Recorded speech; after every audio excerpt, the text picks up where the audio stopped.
ne en gima duong' kata wan bende wanie iye kanyo. Wan e joma nomoko e iye chieng' ma nyithindogo nodonjo kanyo.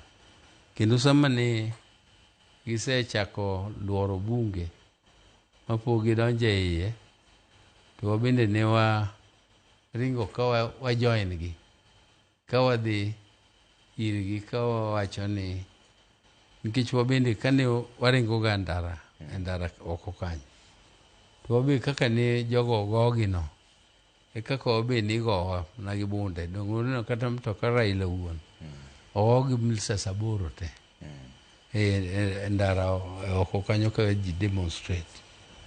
Koro jogi kano nobiro to wan ne wasupport gi, kendo an awuok ma wawuotho gi Sifuna gi ni kwadhi ma wadhi wariwre kodgi mwawacho ni Ruto must go. Ruto must go. Wan e joma ne wacho wachnero kwariwre gi GNC.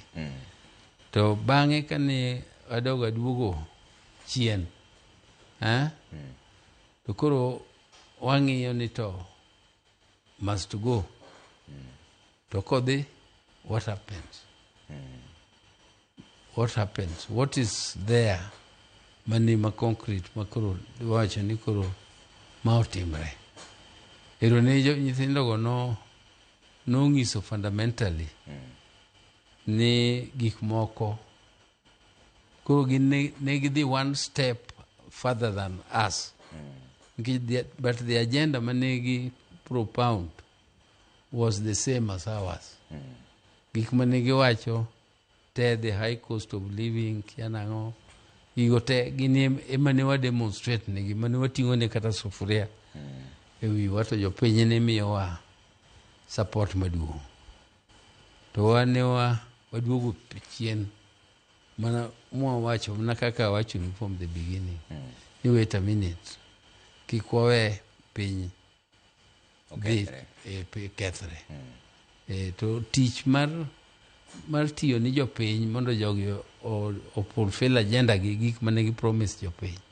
Wan waonge gimoro achiel mane wa promise jopiny, gigi magi promise magi timo. Ok gilure gi policies mao. Koro miyo wan ok wanyal kawo burden margi. Burden margi en burden margi. Kochopo ndalo ma yiero koro chiegni, kata gima nyalo sindo Raila duogo chung' kopo ni chunye dwaro be onge. To kata leader machielo be pod ODM nyala golo. Koro miyo wach mar forming coalitions be pod wanyala form gi jok moko. Mamago, we don't want to cross the bridge before we reach it. Jalup Jatend